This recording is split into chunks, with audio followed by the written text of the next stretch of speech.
Bonjour à tous, est-ce que vous m'entendez?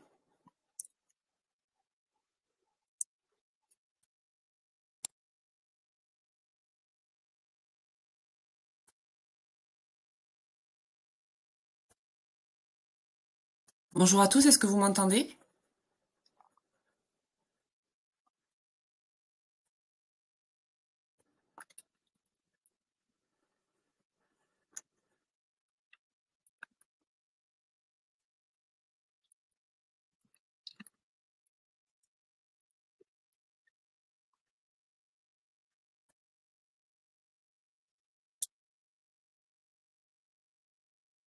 Je vois qu'il y a 9 participants, est-ce que vous m'entendez? Oui, super. Donc bonjour à tous, je suis Blanc Pitié, je fais partie du service développement de l'apprentissage au sein du CFA Super. Donc aujourd'hui, vous allez assister à un atelier donc, de stratégie technique de recherche d'entreprise. Donc nous allons voir, enfin ça va se dérouler en plusieurs volets. Le premier volet, c'est un petit peu donc une sensibilisation à l'apprentissage, un rappel en fait des modalités de l'apprentissage. Ensuite, on verra donc comment organiser sa recherche d'emploi. Et ensuite, on reverra comment le faire refaire le CV, l'aide de motivation, jusqu'à l'entretien de recrutement. Si vous avez des questions, n'hésitez pas à les poser sur le chat au fur et à mesure. Mon collègue donc qui s'est inscrit, Monsieur Pascal Roux, pourra répondre au fur et à mesure des questions donc par le chat. Et si je vois qu'il y a beaucoup trop de questions, j'essaierai d'en reprendre quelques-unes à l'oral, sachant que cet atelier pourra être revu en replay pour ceux qui sont inscrits mais qui ne peuvent pas y assister, ou alors pour ceux qui devaient partir donc avant la fin de l'atelier. Donc le contrat d'apprentissage, donc le mode d'emploi. Le contrat d'apprentissage, il s'adresse pour qui? Donc à des étudiants de moins de 30 ans à la signature du contrat. D'accord. Il faut savoir en fait que le contrat donc d'alternance, on appelle le mot alternance, c'est un terme général. Dans l'alternance, il y a deux dispositifs, deux types de contrats. Le contrat d'apprentissage, donc sur lequel on va parler ce soir, et le contrat de professionnalisation. Pour le contrat d'apprentissage, il faut forcément avoir moins de 30 ans à la signature du contrat. Donc, sauf dérogation si dans le cadre où vous êtes en situation de handicap, il est tout à fait possible de signer un contrat. Il est prévu bien sûr des aménagements possibles en période de formation, mais également des aménagements possibles sur votre poste de travail en entreprise. Donc n'hésitez pas bien sûr au moment de rechercher un contrat d'apprentissage ou alors au moment vraiment où vous êtes retenu et au moment de le signer, de le préciser que vous êtes en situation de handicap pour que les référents d'handicap du CFA puissent prendre contact avec vous. L'autre dérogation, c'est être par exemple inscrit sur la liste nationale des sportifs de haut niveau. Donc là, il est possible de signer bien sûr un contrat si vous avez plus de 30 ans. Donc pour signer un contrat d'apprentissage, vous devez trouver un employeur. Donc quel type d'employeur? Donc c'est très large. Vous pouvez signer un contrat avec tout type d'employeur de droit privé. Donc privé, c'est-à-dire donc tout ce qui est TPE, PME, grands groupes. Ça peut être aussi une association, un groupement d'employeurs, profession libérale. Et ensuite, vous pouvez signer un contrat d'apprentissage avec un employeur public. Public, donc toute fonction publique d'État, fonction publique territoriale ou fonction publique hospitalière, en fonction bien sûr de votre formation, de secteur d'activité. Il faut simplement que l'employeur soit domicilié en France. L'entreprise qui va être en fait, qui va porter le contrat, qui va être vraiment sur le lieu d'exécution, vous allez être sur le lieu d'exécution de contrat, devait être domicilié en France, obligatoirement. Le type de contrat, donc CDD, contrat d'apprentissage, c'est un contrat de travail, un contrat CDD, qui peut en fait être donc minimum de 6 mois et qui peut aller jusqu'à 3 ans. Tout simplement, ça c'est en fonction du diplôme. Donc 6 mois minimum. Imaginons vous rentrez dans le cadre d'un master 2, vous ne trouvez pas votre contrat de suite, vous pouvez le signer en octobre ou en novembre, si le temps de formation restant le permet, ce qui fera moins de 12 mois, mais en tout cas, il faut que ça fasse 6 mois minimum. Et jusqu'à 3 ans, pour simplement, par exemple, les diplômes de but, donc but 1, but 2, but 3, ou les diplômes d'ingénieur, également, qui sont faits sur 3 ans. Les particularités du contrat, alors, si vous souhaitez, donc, si vous avez passé à donc, statut apprenti, vous allez avoir ce double statut de étudiant et salarié.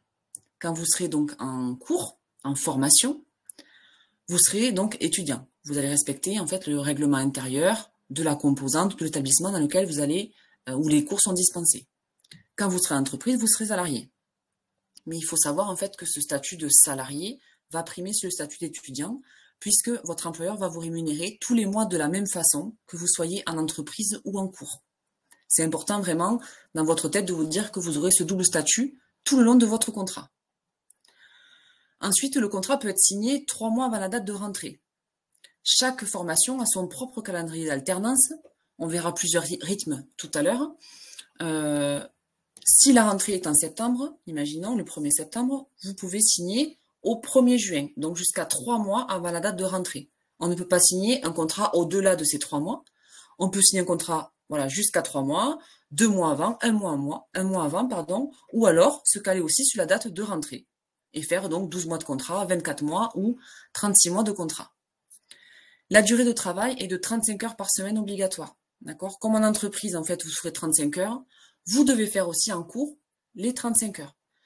C'est pas, il y aura peut-être des moments, en fait, où vous allez faire 30 heures, 25 heures ou 33 heures par semaine, mais il est important de rester sur site, en fait, puisque votre employeur vous rémunère à la hauteur de 35 heures. Si vous n'avez pas ces 35 heures-là de cours, il est important de travailler en groupe ou travailler en auto-formation sur le site, d'accord, pour être couvert. Dans le contrat d'apprentissage, il existe une période d'essai. Je le redis, le contrat d'apprentissage est un CDD. Comme tout CDD, il y a une période d'essai de 45 jours en entreprise.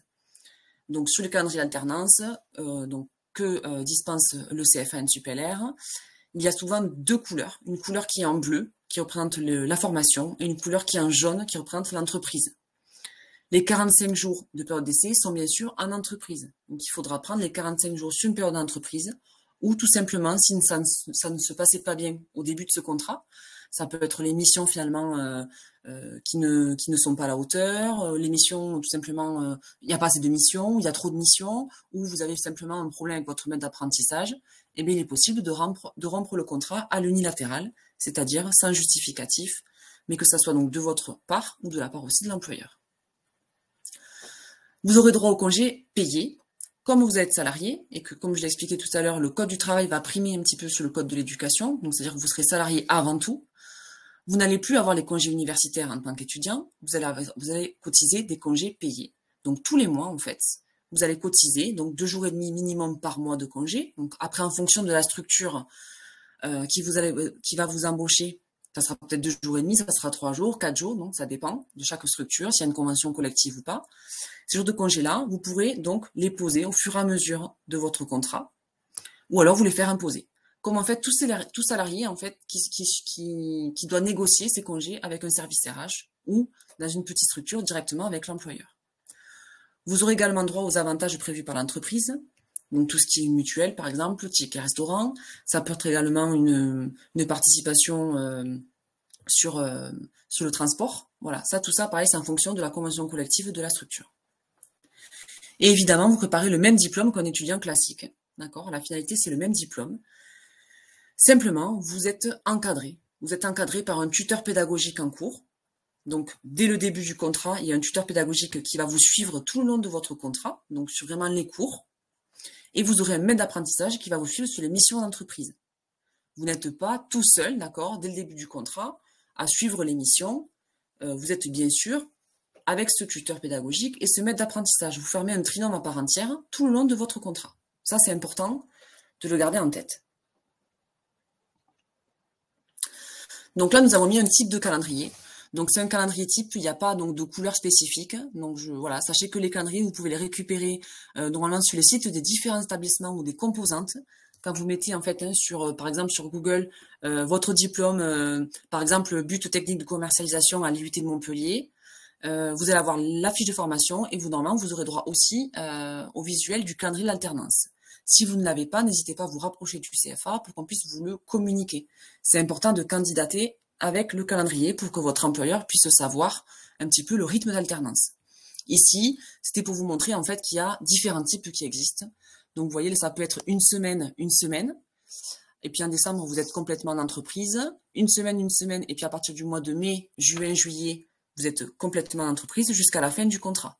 Mais il peut y avoir aussi, en fait, des calendriers où c'est 15 jours, 3 semaines, 3 semaines, un mois, 1 mois. En fait, chaque formation, vraiment, a son propre calendrier. Donc, c'est important vraiment de récupérer le calendrier de votre formation, sur laquelle, en tout cas, vous avez candidaté et que vous souhaitez être sélectionné. Alors, pourquoi choisir l'apprentissage dans l'enseignement supérieur? Tout simplement, pour l'employeur, c'est quoi aujourd'hui? C'est de recruter des jeunes qui vont être rapidement opérationnels, qui vont développer en fait leurs propres connaissances et compétences, d'accord, dans l'équipe, dans l'entreprise, au sein de l'entreprise. Donc, vous allez pouvoir aussi peut-être aider sur des nouvelles compétences sur une équipe qui est déjà en place, donc c'est important. Également, c'est un investissement sur du long terme. Hein.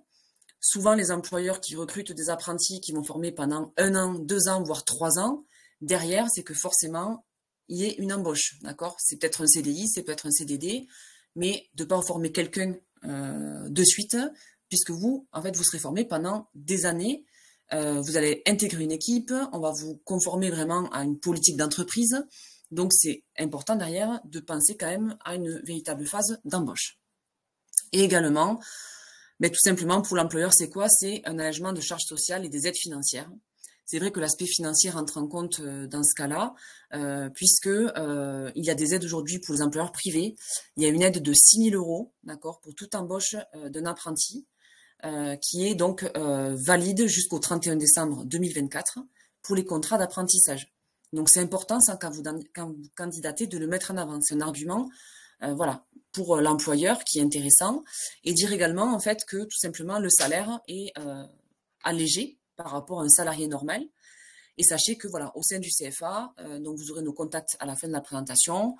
Vous pouvez en fait vous adresser à notre service du CFA, service développement, pour pouvoir en fait calculer un coût possible de combien va coûter, combien vous allez coûter en fait finalement à l'employeur, ou même si vous avez ne serait-ce qu'un contact avec un employeur qui souhaite vous embaucher, mais qui ne sait pas, qui n'a jamais embauché d'apprenti, n'hésitez pas à les renvoyer vers nous pour qu'on puisse en fait répondre aux questions. Et pour vous, donc c'est un diplôme d'excellence avec une expérience professionnelle, une réelle expérience professionnelle dans une entreprise, un salaire que nous allons juste voir après, tous les mois, et bien sûr plus de chances de trouver rapidement un emploi. Donc au niveau de la rémunération, donc en apprentissage c'est assez simple. Donc là on est sur une rémunération où c'est donc le minimum légal qui est représenté. On s'est basé sur le SMIC, d'accord, donc valide depuis le 1er janvier 2024. Et tout simplement, donc à gauche, ça représente la tranche d'âge où vous vous situez. Et en haut, ça c'est le diplôme. Le diplôme, donc première année, deuxième année, troisième année. Il y a des spécificités, bien sûr. Donc les plus simples, si vous rentrez en but 1, vous êtes sur une première année, but 2, deuxième année, but 3, troisième année. Et donc votre contrat devra durer 3 ans, tout simplement parce que la finalité du contrat d'apprentissage est d'amener au diplôme. Le but étant un bac plus 3, vous ne pouvez pas signer un contrat de 2 ans, but 1 plus 2. Il faudra forcément signer un contrat de 3 ans, but 1 plus but 2 plus but 3. La même chose pour le master. Si vous rentrez en master, c'est master 1, donc première année, master 2, deuxième année. Le contrat devra durer 2 ans. Si vous rentrez par contre directement en master 2, vous serez rémunéré directement sur une deuxième année. Si vous rentrez directement en but 2 ou directement en but 3, vous serez rémunéré sur l'année où vous rentrez. Tout simplement pourquoi? Puisqu'on considère en apprentissage, en fait, que vous avez acquis le cycle. C'est-à-dire que si vous rentrez directement en but 2, vous avez acquis le cycle 1, qui est le but 1, donc vous êtes rémunéré sur une deuxième année. Ça, il faut bien faire la différence, en fait, entre un bachelor universitaire, un master, donc reconnu par le ministère de l'Enseignement supérieur, d'accord, et les écoles privées, d'accord? Voilà. Donc là, je vous dis bien, en fait, les rémunérations sur nos diplômes à nous. Ingénieur aussi, ingénieur première année, deuxième année, troisième année. En licence professionnelle, comme le pose Maxence, c'est une seconde année. Ça, c'est une spécificité, d'accord? Au niveau donc du code du travail, la licence professionnelle est référencée comme une seconde année. Donc, la colonne du milieu. Donc, tout ceci, c'est la base du SMIC. En revanche, en fonction de la structure que vous allez intégrer, il se peut que les rémunérations soient à la hausse. S'il y a une convention collective, donc c'est-à-dire que vous serez rémunéré sur du SMC, donc ça s'appelle le salaire minimum conventionnel, parce que souvent, en fait, dans des conventions collectives ou dans des grands groupes, il y a en fait ce qu'on appelle des grilles de salaire en fonction du diplôme, et donc vous êtes mieux rémunéré. Et de toute façon, il faut savoir que ce SMC prime sur le SMIC. Au niveau de la chaîne du contrat, le CFA établit le contrat qui est lié avec une convention de formation, et ce contrat-là est envoyé à un financeur, d'accord, qu'on appelle un opérateur de compétences. Donc l'employeur est lié à cet opérateur de compétences, et c'est lui, en fait, qui a des points de vigilance, en fait, dont la rémunération est inclue, et enregistre le contrat. Donc, si l'employeur se trompait au départ sur la rémunération, nous, on fait déjà un premier contrôle au sein du CFA, et il faut savoir que ce financeur-là, puisque c'est lui qui finance le coût de la formation, le contrat, va avoir le droit de regard donc, sur cette rémunération-là, et pourra retoquer le contrat si vraiment c'est pas la bonne rémunération. Est-ce qu'il y a des questions sur ça? Non. Au niveau des démarches, donc aujourd'hui, on est dans la phase de candidature. Donc candidature, je parle de la candidature à la formation. Donc pour ceux qui ont candidaté sur Parcoursup, c'est fermé, donc vous attendez sûrement une réponse. Pour ceux qui sont sur des licences ou sur des buts 2, on passe par e-candidat, me semble-t-il. Donc là, normalement, chaque formation a ses ouvertures en fait de sélection. Donc c'est souvent en cours et c'est jusqu'en juin ou mai ou juillet, début juillet. Au niveau de mon master, c'est pareil, c'est fermé. Donc ceux qui rentrent en master, vous avez dû candidater à plusieurs masters et vous attendez la réponse également. D'accord. Au niveau donc de la démarche de l'entreprise, il faut quand même chercher en parallèle. D'accord. Vous n'êtes pas tout seul sur le marché. Vous êtes énormément maintenant à chercher un contrat dans l'enseignement supérieur en fonction des formations, des secteurs d'activité. Donc il est important de préparer ce outil de candidature en fonction de si vous répondez à une offre d'emploi ou si vous envoyez une candidature spontanée. Donc, il faut vraiment créer un tableau de suivi de candidature et évidemment de répondre aux offres, de candidater de manière spontanée, de relancer si nécessaire, etc. Et c'est lorsque vous allez vraiment trouver votre contrat que vous pourrez vous rapprocher du CFA pour effectuer les démarches administratives. D'accord? Bien sûr, vous serez sélectionné, probablement vous recevrez le mail de sélection en juin ou en juillet, mais vous quand même, ça appuiera votre dossier si vous trouvez un contrat entre maintenant et la sélection définitive. Vous serez prioritaire souvent, puisque c'est souvent il faut être motivé pour être alternant. Donc, n'hésitez pas, voilà, vraiment à chercher en parallèle un contrat. Quelques infos utiles. Donc, au niveau du logement, vous avez droit donc quand même aux APL puisque vous restez étudiant.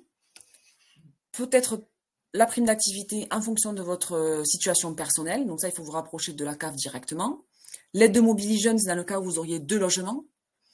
Habitat Jeune, en Minlum, via Humanis, c'est aussi donc des partenaires qui peuvent vous aider à chercher des appartements privés.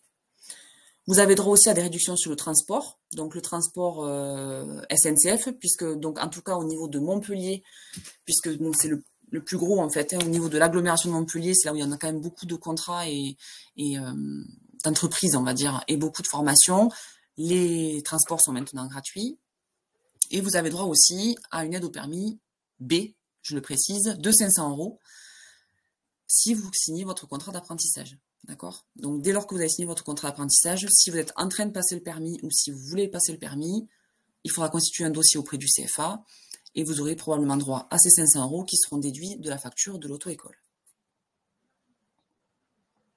Est-ce que c'est bon pour cette première partie de modalité de l'apprentissage? Donc, rappel un petit peu du cadre légal du contrat.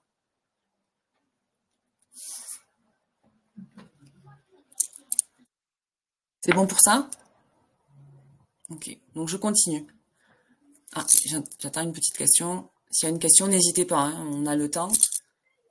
Je ne veux pas aller trop vite parce qu'il y a beaucoup d'informations, même si après vous pouvez revoir bien sûr l'atelier en replay et vous arrêter sur les diapos que vous souhaitez. C'est bon? Allez, on continue. Alors, le marché de l'emploi, aujourd'hui, en fait, il est un peu scindé en 2 parties. Il y a le marché ouvert, donc qui représente en fait finalement que 30%. Le marché ouvert, donc que beaucoup en fait d'entre vous connaissent, c'est les sites institutionnels type APEC, France Travail. Excusez-moi pour il y a France Travail sur deux points, mais c'est anciennement pour l'emploi. Indeed, Hello Work, qui est la plateforme qui remplace Region Job, et également le portail de recrutement des entreprises. D'accord? Donc, vous pouvez trouver effectivement quand même des offres d'emploi, d'alternance sur ces types de sites. Donc, n'hésitez pas à les consulter. Mais aujourd'hui, 70% en fait d'offres sont sur le marché caché. Donc, ce qu'on appelle le marché caché, finalement, c'est vos propres démarches. Tout simplement, en fait, c'est votre motivation. La motivation première, c'est quoi? C'est les candidatures spontanées. C'est votre réseau professionnel et personnel, donc via, effectivement, personnel, votre famille, vos amis. Réseau professionnel, ça peut être via vos stages, vos jobs d'été, pourquoi pas.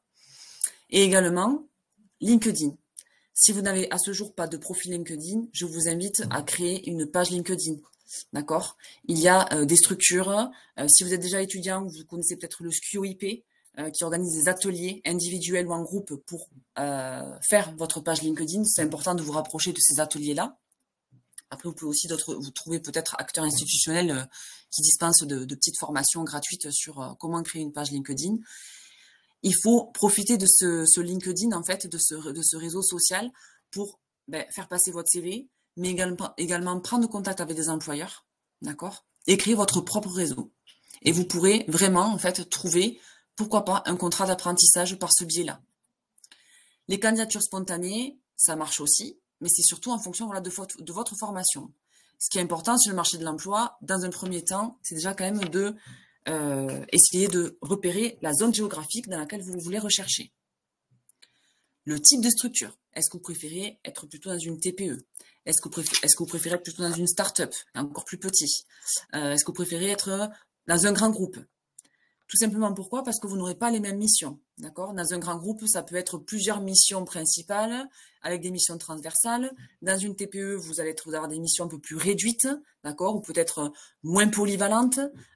Voilà, ça dépend en fait comment vous souhaitez en fait chercher. Il faut en fait que vous réduisiez un entonnoir pour vraiment cibler votre recherche. Donc ça, c'est important. C'est pour ça que le marché de l'emploi, il est très large. Donc, vous pouvez trouver sur le marché ouvert, mais c'est vrai que le marché caché, voilà, peut vous aider une fois que vous avez ciblé, en fait, tout simplement, cette zone géographique, le type de structure, et après, donc, du coup, cibler le type de recruteur, forcément, le type d'employeur. Comment s'informer? Alors, comment s'informer sur les entreprises? Donc, c'est vrai, il y a différents outils. Donc, il y a les sites des entreprises directement, les sites spécialisés par secteur d'activité, d'accord, par vraiment branche professionnelle, ça existe aussi, où vous allez pouvoir trouver des offres. Mais les offres, des fois, il y a des missions, vous connaissez pas l'entreprise, donc il existe des sites justement pour essayer d'en savoir un petit peu plus. Donc, société.com, c'est par exemple, ça peut-être vous permet de savoir un petit peu la santé de l'entreprise. Est-ce que c'est une petite structure qui vient d'ouvrir? Est-ce que c'est un grand groupe? Est-ce que c'est une structure qui a ouvert depuis quelques années? Si je me lance dans un contrat d'1 an ou 2 ans, est-ce qu'elle va pouvoir me supporter financièrement? Donc, c'est important déjà de vous informer par rapport à la structure. Au niveau des métiers, est-ce que les métiers en fait exercés dans l'entreprise correspondent en fait à la finalité de mon diplôme? Avec mon diplôme, qu'est-ce que je peux faire comme métier? Donc, est-ce que cette entreprise-là propose une fiche de poste? Est-ce que ça amène au métier que je veux faire? Si vous ne savez pas le métier que vous voulez faire, et c'est compréhensible bien sûr, en tout cas, pareil, encore une fois, faites un entonnoir. Qu'est-ce que j'aime pas, d'accord, au niveau des missions, de la fiche de poste. Justement, pour rebondir sur les missions principales sur une fiche de poste, d'accord, le niveau d'études. Est-ce que je suis sur une fiche de poste qui représente mon diplôme ou est-ce que le niveau n'est pas assez élevé ou est trop haut? Pour cela, vous avez aussi des fiches ROM qui sont très bien faites sur France Travail, sur lesquelles vous pouvez en fait faire une comparaison, entre les fiches ROM que propose France Travail, avec donc les différentes compétences et les missions. Est-ce que vous avez les compétences ou pas? Est-ce que ma formation, en fait, est-ce que je vais acquérir ces compétences avec ma formation, sur quelle année, et etc. C'est pareil, ça réduit encore l'entonnoir dans vos recherches. Et au niveau de l'actualité, c'est aussi important, en fait, de se renseigner sur l'actualité de l'entreprise. Est-ce qu'effectivement, il va y avoir une signature de nouveau contrat? Est-ce que l'entreprise sur laquelle je veux candidater, est-ce qu'il y a une nouvelle activité? Est-ce qu'il y a des nouveaux services? Est-ce qu'il y a des filiales qui s'ouvrent? Voilà. Et vous avez donc des presses spécialisées pour ça, pour vous renseigner. Les OPCO, donc les opérateurs de compétences, Il y a aussi des sites, et vous verrez comment les entreprises sont regroupées par OPCO. Donc, il en existe 11. 11, en fait, OPCO qui sont classés par branche professionnelle. Par exemple, sur l'OPCO Constructis, ça va être, par exemple, tous les métiers toutes les entreprises qui sont liées à la construction, au bâtiment, d'accord, à l'artisanat, par exemple. Donc là, du coup, vous pouvez vous renseigner auprès de l'OPCO quel type d'entreprise, en fait, dépend de cette OPCO-là. Donc, potentiellement, ces entreprises-là, si vous êtes intéressé avec votre formation, enfin, si en tout cas, elles sont liées avec votre formation, vous allez peut-être voir sur chaque site d'entreprise s'il y a des offres d'alternance qu'ils proposent, et etc. Et attention, c'est quand même important de ne pas candidater au hasard, d'accord, de manière systématique. Ah, j'ai vu une fiche de poste, je candidate. Voilà, faites bien attention au niveau demandé, à la fiche de poste, à la mission principale, quel est le lien avec votre projet professionnel si vous en avez un, d'accord, le métier auquel aboutit le diplôme. Alors, je le redis, hein, c'est la première fois que je le dis, mais c'est pour vraiment vous donner un petit peu les mots-clés sur lesquels vous devez vraiment penser quand vous candidatez à une offre. Donc, il faut vraiment sélectionner les entreprises. Vous m'arrêtez si je vais trop vite, hein, ou s'il y a des questions.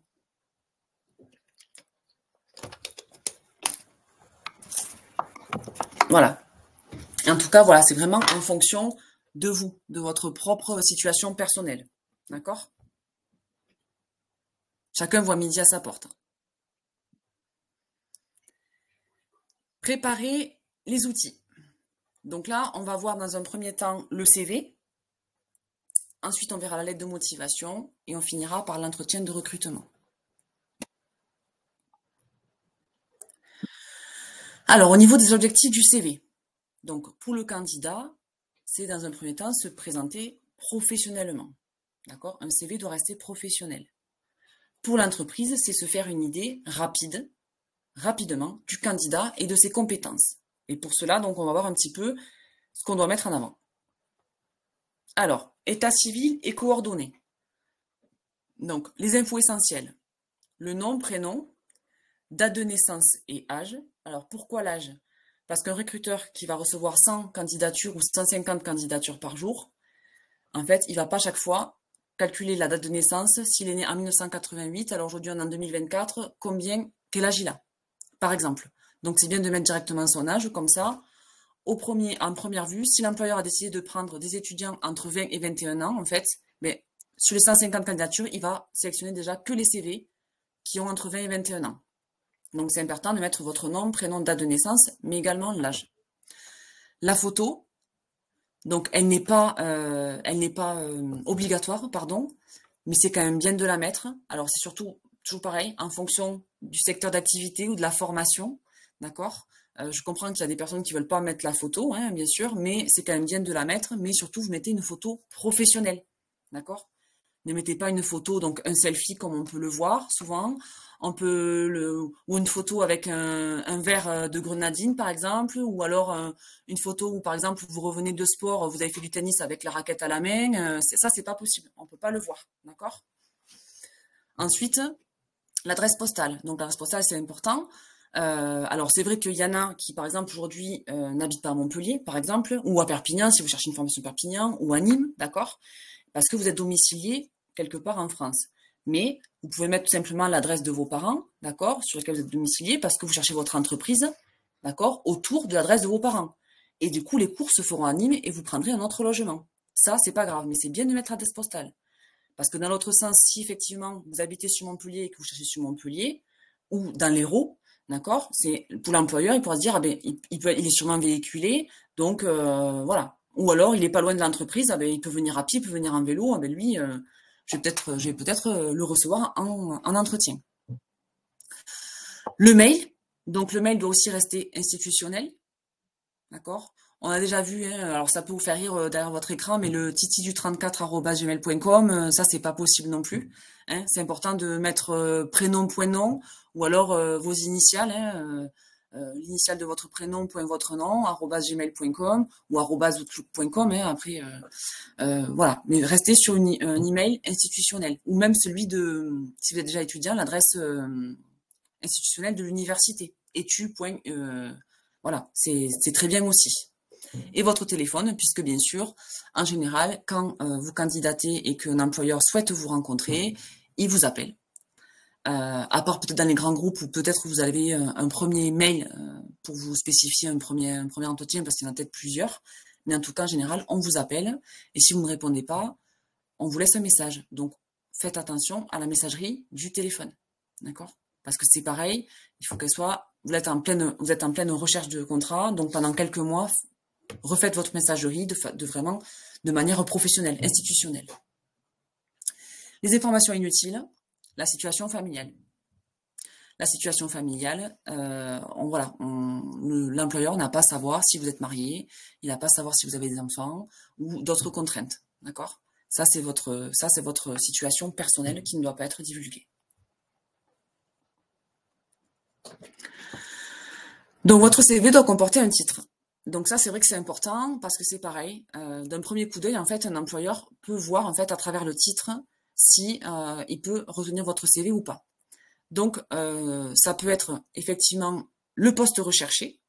Donc là, vous, plutôt dans votre cas, ça peut être, si vous avez déjà un métier en tête, ça peut être le métier en tête, donc en mettant qu'il s'agit d'un contrat d'apprentissage, ou ça peut être la formation, d'accord, en alternance, d'accord, but technique de commercialisation en contrat d'apprentissage. Ou ça peut être, donc là, comme là nous montre l'exemple, technicien d'installation en contrat d'apprentissage, ou apprenti technicien d'installation. Mais si vraiment vous n'avez aucune idée du métier final, vous pouvez mettre quand même la formation, d'accord? Ou en tout cas un métier ou un secteur d'activité, d'accord, le commercial qui se rapproche en fait, tout simplement de la formation. Ça c'est important. Toujours, le CV doit comporter un titre. Alors, on en vient en compétences professionnelles. Donc ça, c'est vrai que c'est important de les mettre en avant. Donc, on a tous des compétences personnelles. Et il y a aujourd'hui donc ce qu'on appelle les soft skills ou les hard skills, qui sont des compétences en fait comportementales, d'accord, qui s'opposent aux compétences techniques. Mais en fait, les deux sont en lien, d'accord. Les deux sont souvent en lien. Les compétences comportementales représentent un petit peu, tout simplement, votre caractère, vos attitudes personnelles, interpersonnelles, les capacités de communication, l'intelligence relationnelle, d'accord? Tout ça, c'est des compétences que vous pouvez mettre en avant. Les compétences techniques, d'accord, c'est vraiment plus les compétences que vous avez appris à travers vos jobs, vos différents stages, par exemple, d'accord? Ça ne veut pas dire que quelqu'un qui n'a pas du tout le CV rempli, puisque quelqu'un qui va rentrer en but 1 à 18 ans, ou même en master 1, peut-être a fait une licence et n'a pas fait de stage, mais vous avez forcément à un moment donné fait peut-être des jobs d'été, il y a des compétences qui ressortent dans ces jobs. Quelqu'un qui, par exemple, travaille à McDonald's, et bien forcément, il a besoin d'être rapide, il a besoin quand même d'avoir un certain relationnel, d'accord, avec les gens, un certain même aspect commercial s'il doit vendre, d'accord, ou être en caisse, etc. Donc, vous devez ressortir, en fait, de ces stages ou de ces jobs d'été, des compétences, qu'elles soient techniques ou, en tout cas, comportementales. C'est bien de mettre en avant. Ça sert à rien d'en mettre une dizaine, d'accord? Si vous en avez 3 ou 4, eh bien, vous en mettez 3 ou 4, d'accord? Ça suffit. Vous pouvez les classer par domaine, effectivement. Donc, ça peut être les compétences au niveau de la communication ou les compétences en informatique, d'accord? Si effectivement vous faites vous allez intégrer ou vous faites déjà un but informatique ou vous allez rentrer en master informatique, mais forcément, peut-être que vous avez appris même sans parler de stage ou bien de job, vous savez peut-être déjà utiliser des langages de programmation, d'accord? Je sais pas moi, je crois qu'il existe Java ou d'autres langages de programmation, et bien vous pouvez les mettre en avant. Ce sont des compétences à mettre en avant, techniques. Les langues, c'est pareil. Les langues, peut-être qu'aujourd'hui vous êtes bilingue, peut-être que vous êtes trilingue, peut-être que vous avez fait le tour du monde, d'accord, vous êtes resté 1 an en Australie, 2 ans en Australie, il faut mettre en avant ces compétences-là. Les langues, c'est important. La gestion administrative aussi. Dans tout travail, de toute façon, que ce soit une formation commerciale, une formation on va dire mécanique ou une formation en génie biologie, il y a quand même souvent un aspect administratif. Donc si, en tout cas, vous avez fait à un moment donné ce type de travail, ou ce type de tâche, on va dire, plutôt, ce type de mission, mettez-les en avant. D'accord? Il y aura toujours de l'informatique à un moment donné, il y aura toujours des logiciels, une formation à intégrer, il y aura toujours des mails à envoyer, voilà. C'est dans énormément de travail. Exemple, donc concevoir un tableau croisé dynamique dans Excel, oui, ben c'est une compétence, tout le monde ne sait pas le faire. Est-ce que vous maîtrisez Excel, à quel niveau? Rédiger un cahier des charges, tout à fait. Est-ce qu'un jour, voilà, dans vos stages, on vous a demandé de rédiger un cahier des charges, est-ce que vous savez le faire, pas le faire? Animer une réunion, répondre à un appel d'offres, utiliser l'anglais dans un milieu professionnel, il y en a plein d'autres encore, d'accord? Donc c'est à vous, chacun, à mettre en avant ces compétences-là. Donc l'expérience professionnelle, donc il faut les formaliser effectivement d'une certaine façon. Donc là on a mis un exemple, mais après à vous de mettre l'exemple que vous souhaitez, enfin de mettre en fait l'exemple que vous souhaitez, mais surtout de la même façon, d'accord? Si vous utilisez cet exemple-là, donc d'abord l'année, le poste occupé, dans quelle entreprise, le lieu, la durée, avec la mission principale, les autres expériences vous les mettez de la même façon, d'accord? C'est important d'être vraiment structuré dans un CV. Alors, on demande tout simplement l'année, pour savoir un petit peu en fonction de votre âge, est-ce qu'il y a eu des trous dans votre CV, par exemple? Pourquoi? Le poste occupé, est-ce que c'est en lien avec la formation? Est-ce qu'effectivement le poste n'était pas en lien avec la formation? L'entreprise, pour savoir si vous étiez dans un grand groupe, dans une TPE, une PME, voilà, ça donne toujours aussi lors de l'entretien des questions à vous poser. Le lieu, le lieu parce que si par exemple vous êtes à Montpellier et que vous avez fait votre stage, je sais pas, à Bordeaux, ah ben tiens, on s'est dit peut-être qu'il est mobile. Donc s'il est mobile, du coup ça ne le dérange pas peut-être d'être en déplacement si on lui pose une question pour être en déplacement lors du contrat d'apprentissage. La durée, est-ce que c'était un stage de 2 mois? Vous n'aurez pas les mêmes missions que si vous avez effectué un stage de 6 mois, etc. En fait, c'est tous les responsables RH qui vont vous prendre un entretien. Déjà, ils seront sûrement pas seuls, mais toutes ces questions-là, en fait, elles vont vous être posées. Donc, c'est important derrière de pouvoir y répondre. Et la mission principale, ben oui, hein, qu'est-ce que vous avez fait, en fait, dans ce stage ou dans ce job? Quelle a été la mission ou les 2-3 missions principales? Voilà, en fonction de votre CV. Si votre CV est très complet, vous mettez une mission principale. Si effectivement vous êtes jeune et que vous n'avez pas beaucoup donc d'expérience professionnelle, vous pouvez en mettre 2 ou 3, d'accord? Pour que vraiment vous puissiez les mettre en avant au maximum. Donc mentionnez bien sûr emploi, stage, job d'été et les bénévolats. Les bénévolats, pourquoi? Parce que c'est pareil. Quelqu'un qui est bénévole dans une association ou via du sport, vous pourrez aussi en ressortir une compétence comportementale, d'accord? Ça aussi, pensez-y. Et bien sûr, ne pas répéter les compétences, d'accord? Entre l'expérience professionnelle, donc sur la mission principale, qu'est-ce que vous avez fait, et la compétence, ce n'est pas la même, d'accord? Il faut vraiment dissocier les deux. Au niveau de la formation, c'est pareil.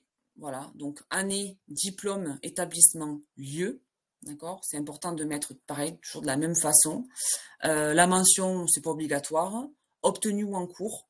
Donc ça c'est pareil. Si vous êtes par exemple en but 1, vous pouvez mettre but 1, génie biologie, parcours biologie médicale, biotechnologique. Et en cours, donc le but 2. Par exemple, c'est un exemple ou pas. Vous pouvez directement mettre le but génie biologie, biologie médicale, biotechnologie, 2024-2027, puisque c'est sur 3 ans. Voilà. Ça veut dire qu'en fait, du coup, vous êtes en cours d'acquisition du diplôme. Surtout, ne détaillez pas les cours, parce qu'on l'a déjà vu sur les CV. Hein. On a déjà vu aussi le détail de seconde générale, première, terminale, ça sert à rien non plus, d'accord? Voilà, que vous mettiez brevet terminal, c'est très bien. Vous mettez, voilà, si c'est général ou pas ou technologique, mais n'allez pas plus loin. Et c'est aussi important de mettre en avant les formations professionnalisantes. D'accord? Ça peut être des certifications professionnelles, ça peut être aussi des petites formations à mettre en avant comme le KCS par exemple, le PSC1, les certifications C2I par exemple, tout ce qui est informatique. Voilà, toutes ces petites formations, ça peut être aussi des formations professionnalisantes sur la comment ça s'appelle, le logiciel, pas le logiciel, la chaîne Office, pas la chaîne. Excel, Word, Office 365. J'ai cherché le mot, excusez-moi. Voilà, donc tout ça, vous pouvez mettre en avant si vous avez passé donc des formations ou certifications professionnelles.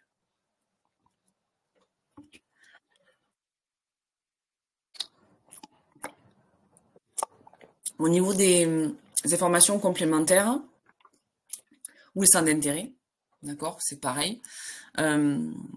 Qu'est-ce que vous faites donc en dehors de votre vie professionnelle? On a tous une vie personnelle. Évitez ce qu'on voit très souvent sur le CV, qui est très basique, lecture, gym, cinéma. On va tous au cinéma, on lit tous. Hein, peut-être pas faire de la gym, mais on fait tous à un moment donné du vélo, de la marche. Donc, qu'est-ce qui vous différencie d'autres personnes? Voilà.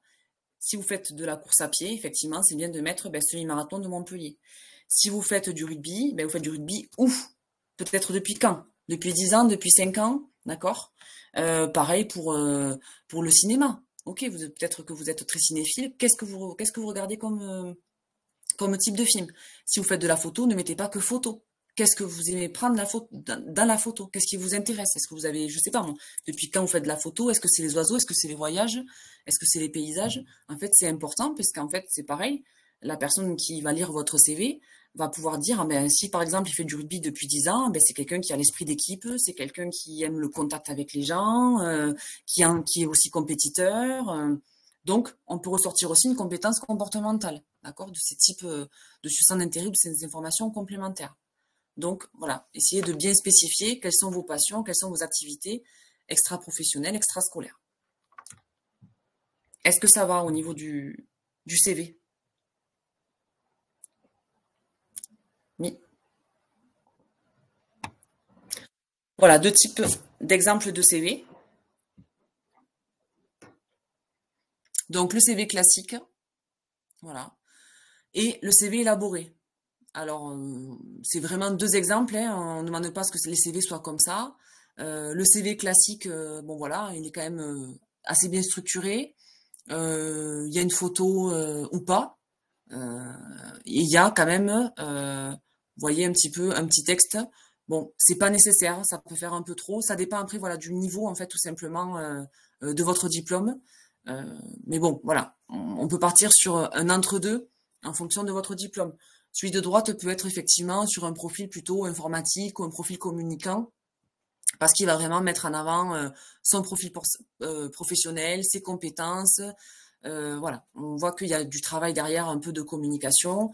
Il existe maintenant beaucoup de logiciels pour faire des CV comme le Canva qui sont très simples, avec des couleurs sympas. Vous pouvez intégrer votre photo. Il y a vraiment des structures en fait directement de CV que vous pouvez mettre voilà, que vous pouvez après enregistrer et diffuser. Donc voilà, n'hésitez pas à utiliser. Alors, je crois qu'il y a Canva, il y a cv.com. Voilà, vous avez plein d'exemples en fait pour pouvoir faire votre CV plutôt que d'utiliser Word de façon assez classique.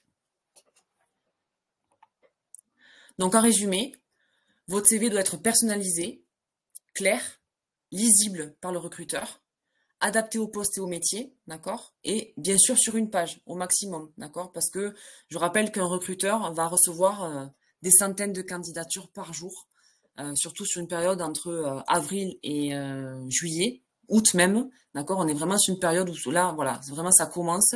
Il y a des offres qui paraissent sur les sites d'entreprise directement. Un site de recrutement, vous pouvez directement chercher les offres d'emploi. Au CFA, on a des offres qui arrivent. Dans les différentes composantes, les responsables de formation ont aussi des offres par leur réseau qui pourront vous communiquer par la suite quand vous serez sélectionné. Mais du coup, voilà, ça, si vous candidatez avec un CV sur 2 pages, plus une lettre de motivation, plus le calendrier d'alternance, pour un recruteur, ça fait assez lourd. Voilà. Donc, ce que je vous conseille, c'est un CV sur une page, une lettre de motivation qu'on va voir de suite, donc après, et surtout de fournir le calendrier d'alternance. Est-ce qu'il y a des questions sur le CV?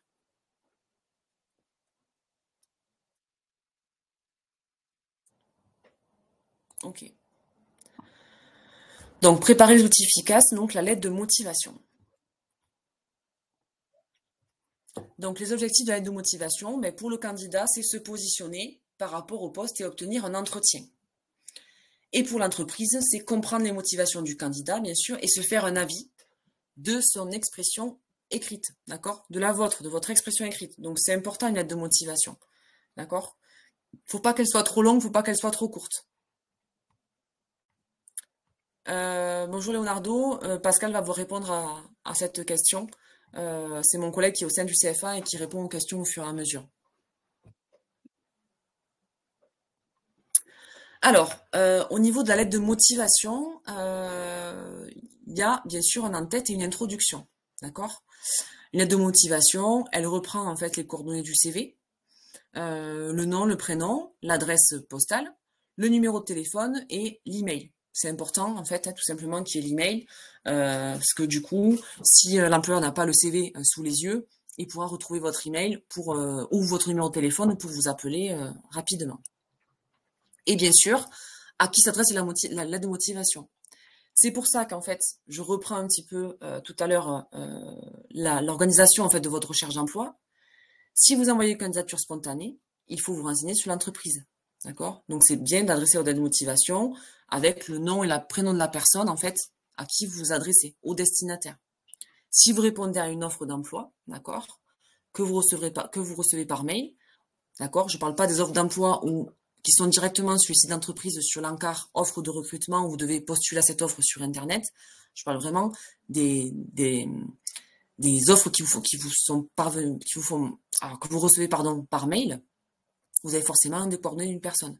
Donc la lettre de motivation doit s'adresser à ce destinataire-là. Vous mettez bien que vous mettez en pièce jointe votre CV et vous mettez l'objet. L'objet, c'est quoi? La candidature au poste 2.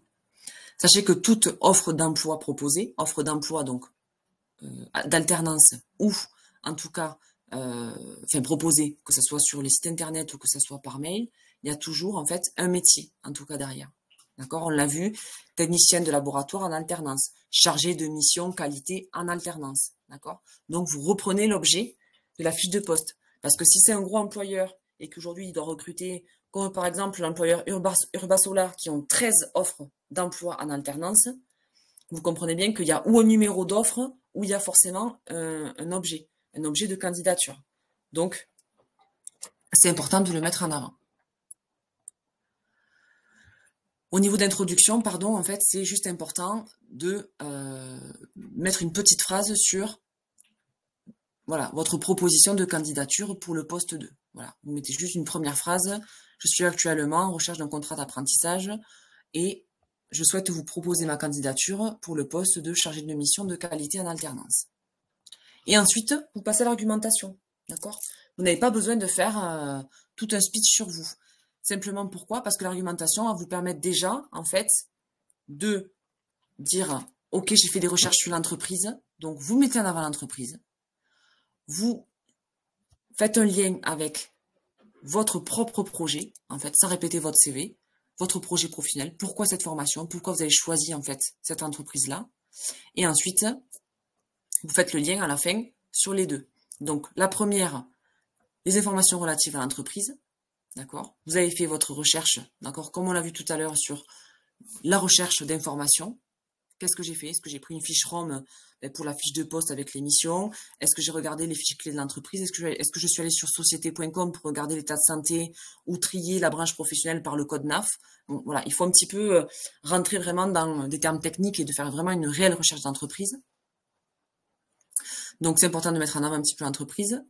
Et elle sert surtout à montrer, effectivement, au lecteur l'intérêt en fait de recherche. Est-ce que vous avez vraiment recherché en fait quelque chose sur l'entreprise ou pas du tout? D'accord? Il faut en fait vraiment vous démarquer des autres. C'est important. Ensuite, vous vous présentez. Vous vous présentez, mais de façon assez succincte en fait. Qu'est-ce qui vous a donné envie en fait d'intégrer cette entreprise? Est-ce qu'elle est vraiment en lien avec votre formation? Est-ce qu'elle est un peu différente, mais pourquoi du coup vous êtes intéressé? Est-ce que vous préférez travailler dans une petite structure et donc du coup vous expliquez pourquoi? Voilà, les défis que vous êtes fiers d'avoir relevés, et du coup qualité que vous avez développée dans votre vie professionnelle ou personnelle. Donc ça c'est vraiment, vous mettez vous faites un lien avec votre CV, mais de façon succincte, avec l'entreprise. Et à la fin, donc voilà, vous faites le lien entre votre projet professionnel et l'entreprise. Il faut identifier les atouts pertinents de votre candidature et bien sûr, le recruteur doit repérer vos points forts. C'est important pour le poste. Voilà. Si vous aimez travailler en équipe ou pas, voilà. Est-ce que vous sentez autonome? Est-ce que vous avez confiance en vous ou pas? Donc, essayez vraiment de scinder un petit peu vos points forts avec vos points plutôt à améliorer, et puis mettez-les en avant. Si vous rentrez demain dans une licence professionnelle, moi je sais pas, métier du livre, qui se dispense à Paul Valéry, du coup, voilà, votre niveau au niveau de la lecture, sur quel champ en fait, voilà, est-ce que vous êtes lecteur sur différentes structures. Est-ce que vous connaissez, sur différents thèmes, pardon, est-ce que vous connaissez différentes structures au niveau des médiathèques, des bibliothèques et la différence des archives?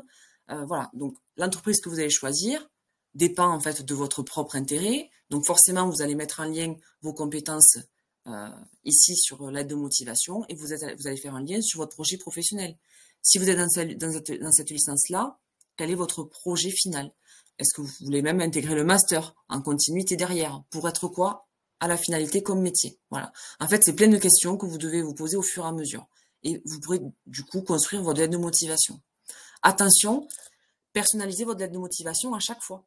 J'en reviens, attention, sur deux choses, sur la candidature spontanée, qui est différente de la candidature à une réponse d'offre d'emploi. Ce n'est pas du tout la même candidature. Faites attention à la lettre de motivation, pareil au destinataire, à la date. Changez à chaque fois. D'accord? Parce que vous allez en faire beaucoup. Il ne faut pas envoyer que 4 ou 5 ou 10 candidatures. Hein. Ça va être de l'ordre de 40, 50, voire 80, 100 candidatures. Pour avoir 2, 3, 4, peut-être 5 réponses positives, je vous le souhaite. D'accord? À un entretien.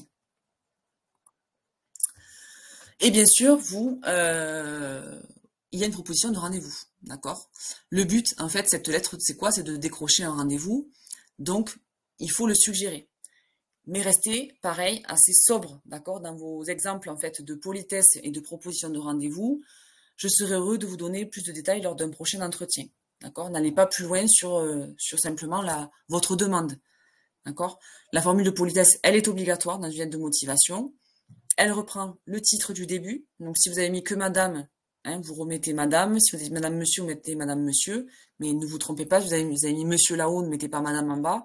Voilà, il faut être assez rigoureux, d'accord, quand vous faites vraiment vos candidatures. Le nom de la personne quand vous l'avez, parce que du coup, ça personnalise votre lettre de motivation. Et vous en tenir aux formules classiques. Voilà, je vous prie d'agréer, madame, mes salutations les meilleures. Ou je vous prie de croire, monsieur le directeur, à l'assurance de ma considération. Ce sont des phrases type qui fonctionnent à chaque fois.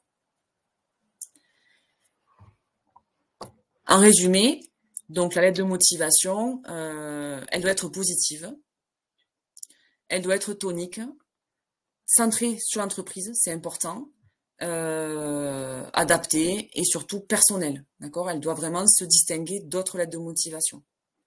Donc, ne reprenez pas des modèles sur Internet, les recruteurs, ils ont tous vus, de long en large, d'accord?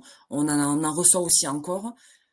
Voilà, faites vraiment une lettre de motivation personnalisée. Faites-la relire par votre entourage parce que des fois, on n'a pas de bonne formulation de phrase, une bonne syntaxe, ou on fait quelques petites fautes finalement d'inattention.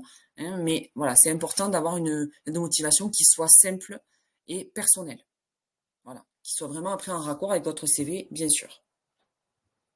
Est-ce qu'il y a des questions?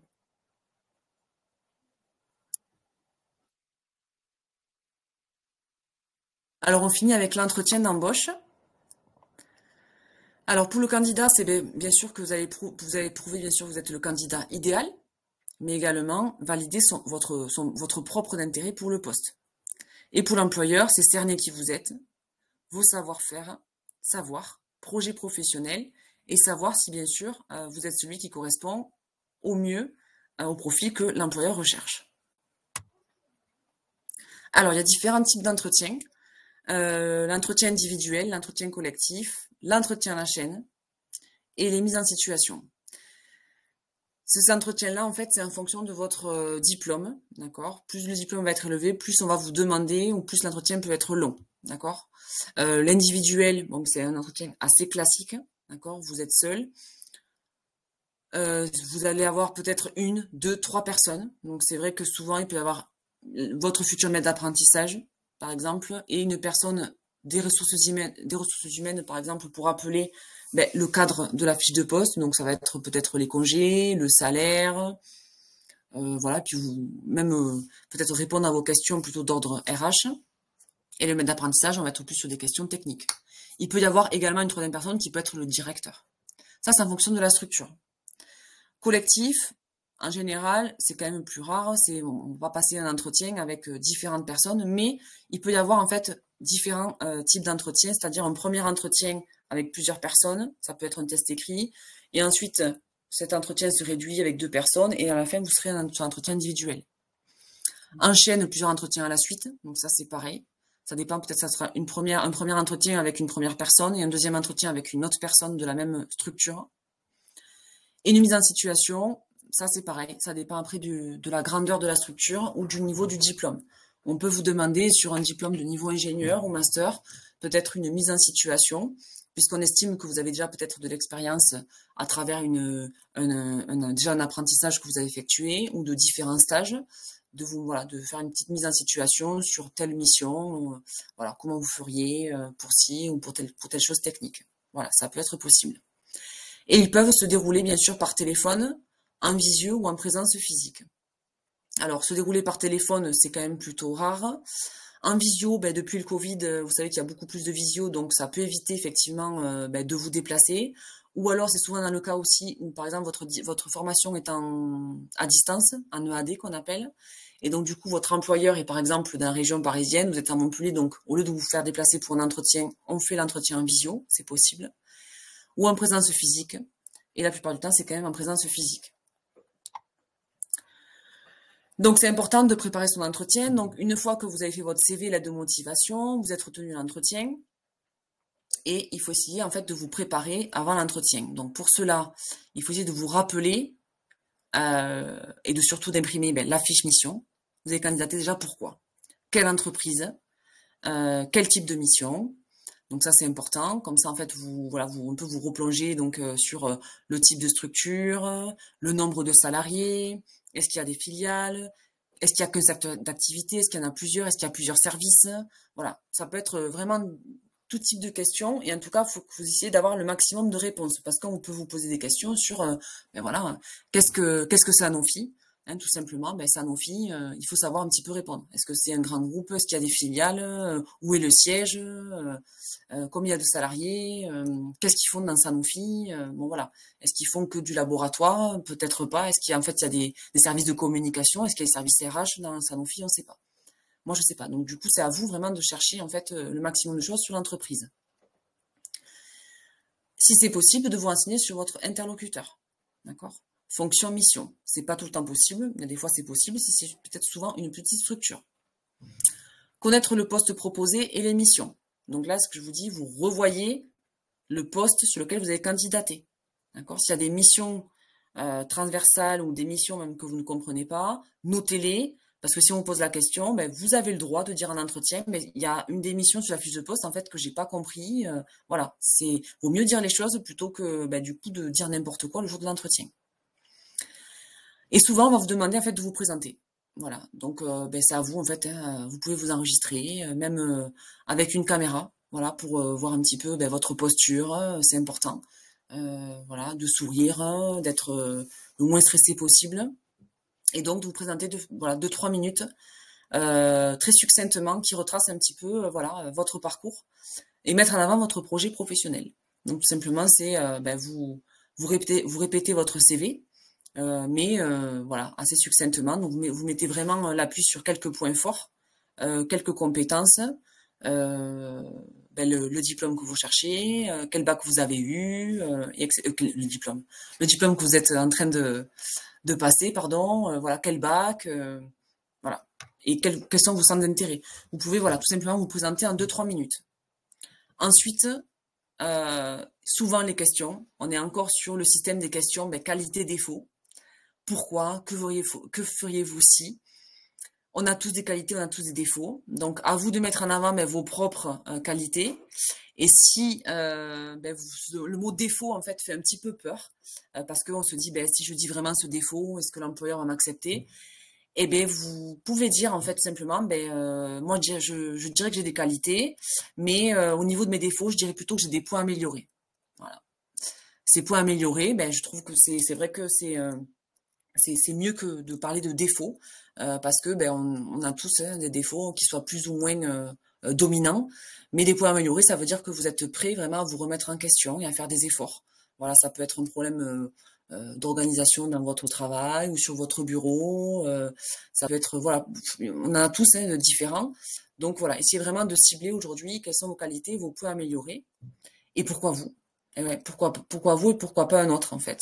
Voilà, ça c'est à vous à trouver une petite phrase assez succincte, concise, une ou deux phrases, de pourquoi vous. Voilà, c'est des questions qu'on pose régulièrement. Et bien sûr, connaître la formation préparée. Parce que votre employeur, en fait, il va retenir peut-être 5 ou 6 personnes, dont 3 qui vont être sur la même formation que vous, et 3 autres qui vont être sur une autre formation, similaire sur d'accord, les matières, mais qui font partie d'une autre école. Donc, c'est important de connaître votre formation, donc d'avoir lu la fiche de formation. Qu'est-ce que vous allez faire, en fait, pendant votre formation sur le master? Quel type, en fait, simplement quel type de matière vous allez voir, d'accord? Si c'est par exemple, dans le but de génie électrique, quelle matière en but de génie électrique sur tel parcours vous allez voir. Donc ça, vous retrouvez, d'accord, je le redis, dans les composants de l'université ou les différents établissements, vous tapez le nom de la formation et l'établissement ou la composante de l'université et vous avez la fiche de formation accessible sur tous ces sites-là. D'accord? Vous la téléchargez et vous avez en fait la formation de façon assez globale, mais qui retrace un petit peu quelles compétences ou quelles matières vous allez voir, vous allez acquérir pendant la formation. Donc vous pourrez un petit peu les communiquer à l'employeur au moment de l'entretien.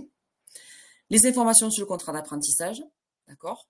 Ça peut être la rémunération, vous savez un petit peu déjà, les 35 heures par semaine, que vous avez cotisé au congé payé, que vous avez moins de 30 ans, ou que vous pouvez déjà donner votre âge. Voilà, redire un petit peu les modalités ou les petites choses que vous voulez mettre en avant sur le contrat d'apprentissage. Et le rythme d'alternance. Normalement, vous l'avez fourni à la candidature, mais si c'était pas possible de le fournir à la candidature ou si l'employeur ne l'a pas, n'hésitez pas à réexpliquer le rythme de l'alternance. Est-ce que c'est du 3 jours, 2 jours toutes les semaines? Est-ce que c'est une semaine, 15 jours, 15 jours? C'est important. Ça veut dire qu'en fait, vraiment, vous maîtrisez, vous êtes motivé pour l'alternance, vous avez compris ce que c'était que d'être vraiment en alternance. OK pour ça? Les attitudes lors de l'entretien, il faut être le plus positif possible, hein, donc être en forme physique et morale. D'accord, même si vous avez fait l'apéro la veille, hein, comme on peut dire, donc c'est quand même important d'être en forme. Être ponctuel, avoir une bonne présentation, donc ça c'est toujours aussi important. Bien s'exprimer oralement. Alors bien sûr, le stress, c'est vrai, hein, des fois on est stressé puis on n'arrive plus trop à parler. Donc du coup, hein, on peut faire une petite pause et puis on reprend, d'accord. Il faut être souriant, tonique, voilà, concret. Respecter les règles de politesse, d'accord. Vous vous asseyez ou on vous demande de vous asseoir, vous attendez, d'accord. Vous essayez de pas envahir hein, l'espace ou l'environnement des recruteurs. Éteindre votre téléphone portable, ça c'est une obligation, d'accord. Pas de vibreur, etc. parce que ça plaît pas.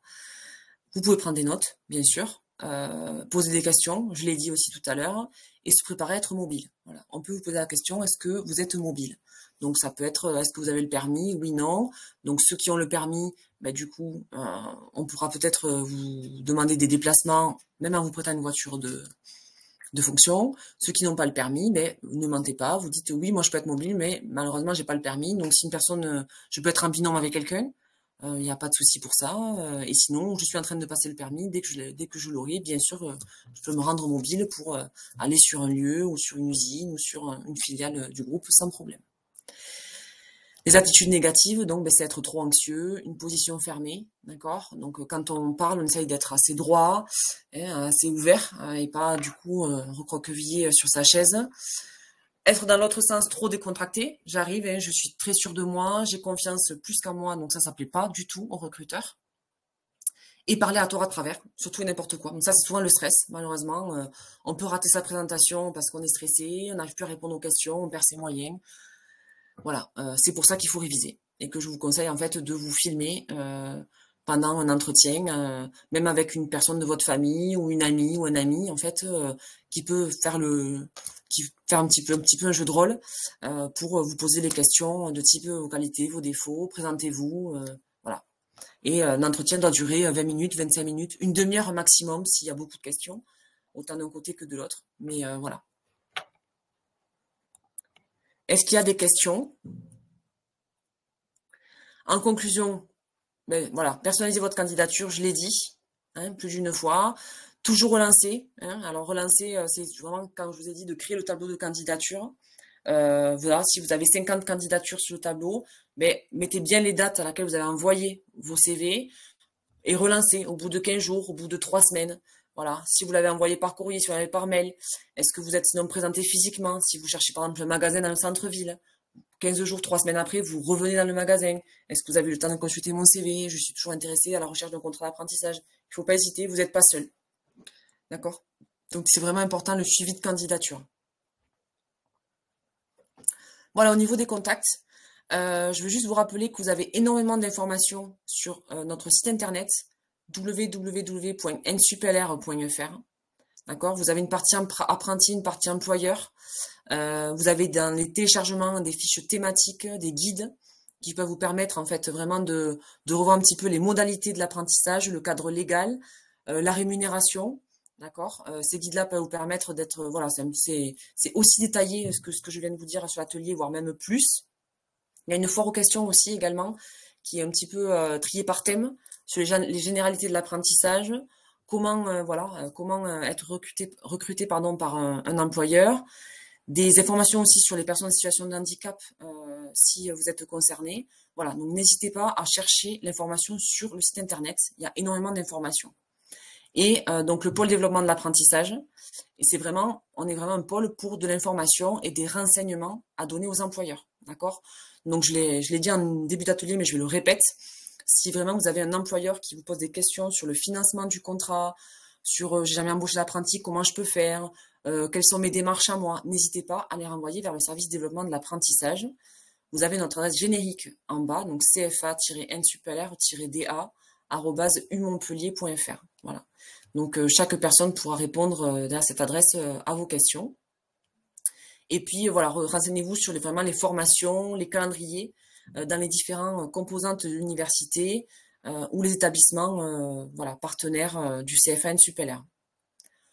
Voilà. Pour ceux en tout cas qui trouveraient un contrat dans le mois de mai, puisqu'en mai, faites ce qui vous plaît et je vous le souhaite, du coup, nos plateformes ouvrent à partir du 13 mai 2024-2025. Donc, vous aurez toutes les informations, d'accord, pour faire vos démarches administratives, si vous avez trouvé un contrat, sur notre site internet également, d'accord. C'est une démarche administrative numérique, d'accord, que vous devez faire vous, en tant qu'apprenti. Ensuite, l'employeur doit faire aussi sa démarche. Et ensuite, nous pourrons éditer le contrat d'apprentissage et la convention de formation. D'accord? Le contrat d'apprentissage, c'est un CERFA, c'est un fichier simple que vous devez signer, où donc tout sera récapitulé, en fait, les informations sur l'entreprise, les maîtres d'apprentissage, les rémunérations, la formation, etc. Voilà. Donc, vous avez toutes les informations là sur notre site internet. Est-ce qu'il y a des questions sur l'atelier, des sujets ou des diapos que vous souhaitez revoir? Peut-être.